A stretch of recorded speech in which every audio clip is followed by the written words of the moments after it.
इससे पहले भी ग्लोबल एनसीएपी इन गाड़ियों का क्रैश टेस्ट कर चुका है। अब आप सोच रहे होंगे कि पहले तो इग्निस को 3 स्टार रेटिंग मिलती थी, अब 1 स्टार पे कैसे आ गई। मारुति की गाड़ियों के साथ में कैसा दोहरा मापदंड अपना रहा है, लोगों को पता तो चले कि ओरा या फिर ग्रैंड आई10 नियोस की अब क्या रेटिंग आ रही है, या फिर टाटा पंच को ही करवा ले। अगर वो 5 स्टार रेटिंग गाड़ी है तो दोबारा तो फिर उसकी रेटिंग कम आनी चाहिए। एस्प्रेसो की जो ग्लोबल एनसीएपी की जो क्रैश रेटिंग पहले थी वो 0 स्टार थी, लेकिन मज़े की बात देखिए, जब ग्लोबल एनसीएपी ने अपने नॉर्म्स को थोड़ा टाइट किया और भी जो है सख्त किया, उसके बाद जो रेटिंग आ रही है वो 1 स्टार आ रही है। बिल्कुल टीन का डब्बा है, बिल्कुल कहिए, तभी तो इतनी ज़्यादा बिकती है। 42% मार्केट शेयर मारुति का है इंडिया में, तो कुछ तो कारण होगा भाई, ये थोड़ा सा सोचो। आप मुझे कितनी भी गालियाँ दीजिए, लेकिन ये बिल्कुल सही चीज़ है। फिर मारुति को नीचा दिखाने की भावना से ये टेस्ट किया गया है।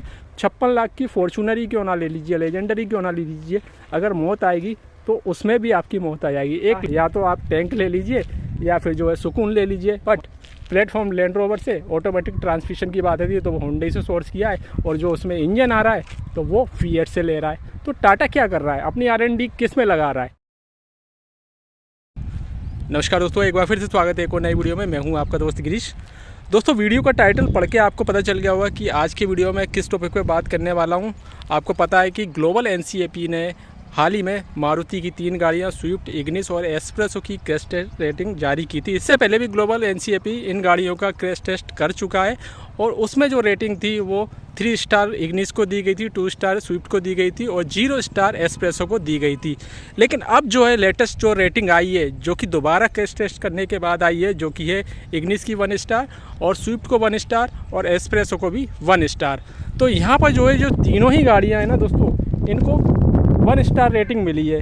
अब आप सोच रहे होंगे कि पहले तो इग्निस को 3 स्टार रेटिंग मिलती थी, अब 1 स्टार पे कैसे आ गई। तो आज की वीडियो में दोस्तों मैं आपको यही बताने वाला हूँ कि ग्लोबल एनसीएपी मारुति की गाड़ियों के साथ में कैसा दोहरा मापदंड अपना रहा है।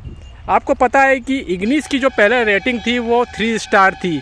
हालांकि आपको पता होगा कि ग्लोबल एनसीएपी ने अपने नॉर्म्स में चेंज किया था, जिसके बाद क्रैश टेस्ट रेटिंग जो है जब नई गाड़ियों की जाती है तो वो तो ठीक है, जितनी भी आ रही है ठीक है, लेकिन पुरानी गाड़ियों को दोबारा लाके आप करेंगे तो कम ही आनी है। लेकिन मैं ग्लोबल एनसीएपी से बस यही पूछना चाह रहा हूँ कि मारुति की इन 3 गाड़ियों की जो क्रैश टेस्ट रेटिंग की है, इनके अलावा भी मारुति की और गाड़ियाँ थीं, जैसे कि हाल ही में लॉन्च की गई ब्रेजा या फिर नई बलेनो, तो उनकी क्रैश टेस्ट रेटिंग क्यों नहीं लेके आ रहा। और अगर इन 3 गाड़ियों की crash test rating global NCAP ने की है तो और भी कंपनियों की गाड़ियों की भी क्रैश टेस्ट रेटिंग करनी चाहिए, जैसे कि होंडा की ग्रैंड आई10 नियोस की करनी चाहिए, जो ऑलरेडी 2 स्टार के साथ आती है। लोगों को पता तो चले कि ओरा या फिर ग्रैंड आई10 नियोस की अब क्या रेटिंग आ रही है, या फिर टाटा पंच को ही करवा ले। अगर वो 5 स्टार रेटिंग गाड़ी है तो दोबारा तो फिर उसकी रेटिंग कम आनी चाहिए। अब यहाँ पर जो है आप मुझे कुछ भी कहिए, चाहे कितनी भी गालियाँ दीजिए, लेकिन एक फैक्ट जो है मैं आपको बताने वाला हूँ। जैसा कि आपको पता था कि एस्प्रेसो की जो ग्लोबल एनसीएपी की जो क्रैश टेस्ट रेटिंग पहले थी वो 0 स्टार थी, लेकिन मज़े की बात देखिए, जब ग्लोबल एनसीएपी ने अपने नॉर्म्स को थोड़ा टाइट किया और भी जो है सख्त किया, उसके बाद जो रेटिंग आ रही है वो 1 स्टार आ रही है। अब कुछ लोग ये कहेंगे कि भाई मारुति की गाड़ी तो टीन का डब्बा है, बिल्कुल टीन का डब्बा है, बिल्कुल कहिए, तभी तो इतनी ज़्यादा बिकती है। 42% मार्केट शेयर मारुति का है इंडिया में, तो कुछ तो कारण होगा भाई, ये थोड़ा सा सोचो। अब आप कहें कि माइलेज बहुत ज़्यादा देती है मारुति की गाड़ियाँ, तो बिल्कुल भाई मारुति की गाड़ियाँ बिल्कुल माइलेज ज़्यादा देती है। फर्स्ट प्रायोरिटी है माइलेज, क्योंकि आपको पता है कि फ्यूल का जो प्राइस है ना वो कितना हो चुका है, पेट्रोल का प्राइस कितना ज़्यादा हो चुका है। और सेफ्टी की अगर बात करते हो ना, तो मैं कहूँगा कि आप फिर टैंक ले लीजिए। अगर आप में जो है सेफ्टी ही ज़्यादा आपको मायने रखती है आपके लिए, तो फिर टैंक ले लीजिए भाई। आप मुझे कितनी भी गालियाँ दीजिए, लेकिन ये बिल्कुल सही चीज़ है। और आपको पता है कि मारुति ग्लोबल एनसीएपी को अपनी गाड़ियाँ नहीं भेजती है, ठीक है ना, तो वो खुद ही खरीद के क्रैश टेस्ट करती है। तो मुझे लगता है ये बदले की भावना से या फिर मारुति को नीचा दिखाने की भावना से ये टेस्ट किया गया है। और जैसा कि मैंने कहा, इन गाड़ियों का क्रैश टेस्ट ऑलरेडी कर चुकी थी कंपनी।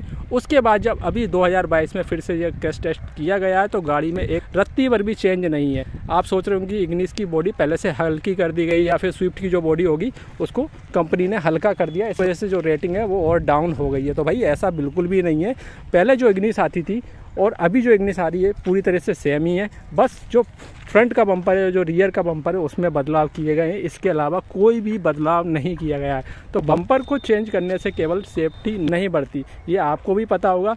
और मैं कहना चाहूँगा, अगर आपको सेफ्टी भी चाहिए ना, तो आप 56 लाख की फॉर्च्यूनर ही क्यों ना ले लीजिए, लेजेंडरी क्यों ना ले लीजिए। अगर मौत आएगी तो उसमें भी आपकी मौत आ जाएगी। एक लिमिट के बाद जो है, यानी स्पीड लिमिट के बाद जो है, कोई भी गाड़ी सेफ़ नहीं है। इस बात को आप ध्यान में रखिए। और जैसा कि मैंने कहा कि मारुति के अलावा और गाड़ियों का भी क्रैश टेस्ट फिर से करना चाहिए था ग्लोबल NCAP को, या फिर मारुति की जो अभी हाल ही में लॉन्च की गई गाड़ियाँ हैं, ब्रेजा और जो बलेनो, जो कि सबसे ज़्यादा हॉट सेलिंग गाड़ियाँ हैं, काफ़ी ज़्यादा वेटिंग है, भाई उनको जो है टेस्ट करके दिखाओ ना, उनकी ग्लोबल NCAP रेटिंग क्या देता है थोड़ा बताओ ना, ताकि लोगों को पता तो चले कि मारुति जो अब गाड़ियाँ बना रही है कि वो पहले की तरह ही बना रही है या फिर उनमें कुछ चेंजेस किए गए हैं। और आपको पता है कि मारुति की हर गाड़ी को लोग टीन का डब्बा बोलते हैं, लेकिन मैं कहना चाहूँगा कि केवल टीन का डब्बा बोल देने से ही सब कुछ नहीं होता। या तो आप टैंक ले लीजिए, क्योंकि मैंने जैसा कि कहा, या तो आप टैंक ले लीजिए या फिर जो है सुकून ले लीजिए। मारुति की गाड़ी का जो मेंटेनेंस है, जो पार्ट्स का प्राइस है, बिल्कुल लो है। आपको कहीं भी जो है आफ्टर सेल सर्विस मिल जाएगी, कहीं पर भी पार्ट्स ओपन मार्केट पे आसानी से मिल जाएंगे और रीजनेबल प्राइस में मिल जाएंगे। जबकि और कंपनी की बात करें, होंडा तो अपने पार्ट्स मार्केट में देता ही नहीं है, आपको जो है सर्विस सेंटर से ही लेना पड़ेंगे। तो ये सब चीज़ें हैं जो कि मैंने सोचा आपको बताना ज़रूरी है, क्योंकि आप लोग कह रहे थे जब से क्रैश टेस्ट रेटिंग आई है इग्निस की, तो उसके बाद आपने कुछ भी नहीं कहा। तो मैं बहुत दिन से वीडियो बनाना सोच रहा था, बट मेरे पास गाड़ी अवेलेबल नहीं थी। और आपको पता ही है कि K10 मैंने सेल कर दी थी, और जब मैंने K10 को सेल किया था तब भी जो है मुझे पता था कि K10 की जो वैल्यू है, रीसेल वैल्यू अच्छी खासी मिलेगी, क्योंकि मारुति की गाड़ियों की जो रीसेल वैल्यू है वो भी बहुत अच्छी मिलती है। तो बहुत सारे कारण हैं जिस वजह से मारुति पे ही लोग जाते हैं, और मारुति की गाड़ी सबसे ज़्यादा इंडिया में बिकती है। और टाटा की जो गाड़ियाँ हैं वो सेफ्टी वाइज बहुत अच्छी हैं, लेकिन आपको पता होगा हर गाड़ी इंजन वाइज अच्छी नहीं है। कुछ गाड़ी है जो कि इंजन वाइज भी अच्छी है। अब मैं सफारी भी जो है ऑन करता हूँ, मेरे भाई के पास सफारी है, आपको पता ही है। लेकिन टाटा का उसमें क्या है, प्लेटफॉर्म ले लिया लैंड रोवर से, हालांकि लैंड रोवर टाटा के अंडर में ही है, बट प्लेटफॉर्म लैंड रोवर से ऑटोमेटिक ट्रांसमिशन की बात है तो वो होंडा से सोर्स किया है, और जो उसमें इंजन आ रहा है तो वो फिएट से ले रहा है। तो टाटा क्या कर रहा है, अपनी R&D किस में लगा रहा है? मुझे लगता है कि टाटा की गाड़ियाँ बहुत अच्छी हैं। मैं केवल पर्टिकुलर टाटा को टारगेट नहीं कर रहा, इंडिया का बहुत अच्छा ब्रांड है, इंडियन ब्रांड है, सपोर्ट करना चाहिए, बट थोड़ा इंजन को भी थोड़ा सा अच्छा बनाना चाहिए टाटा को, तब तो जो है बात बनेगी। अदरवाइज़ केवल सेफ्टी को ध्यान में रखते हुए आप गाड़ी लेंगे तो आपकी जेब पे भारी पड़ने वाली है। और जैसा कि मैंने कहा कि आप 1 करोड़ की भी कोई गाड़ी ले लीजिए, स्पीड लिमिट से ऊपर आप चलेंगे तो कोई भी गाड़ी सेफ़ नहीं है। तो ये जानकारी थी ग्लोबल NCAP ने जो क्रैश टेस्ट की है हाल ही में मारुति की इन 3 गाड़ियों के, स्पेशली इग्निस की मैं बात कर रहा हूँ। तो आपको पता चल गया होगा कि किस तरह का दोहरा रवैया अपनाया जा रहा है। नॉर्म्स में चेंज किए गए हैं, तो भाई दूसरी गाड़ियों को टेस्ट करो ना, आप दोबारा से करो। और अगर आप मारुति की गाड़ी ही दोबारा से एक ही गाड़ी को बार टेस्ट कर रहे हैं तो भाई और कंपनी की भी करो।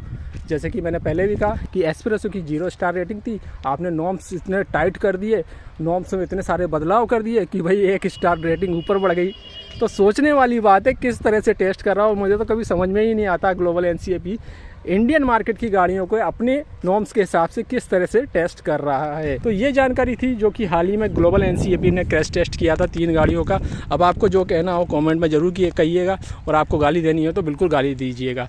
मिलते हैं एक और नई वीडियो के साथ, तब तक वीडियो को लाइक कीजिए, शेयर कीजिए, चैनल को सब्सक्राइब कीजिएगा। धन्यवाद।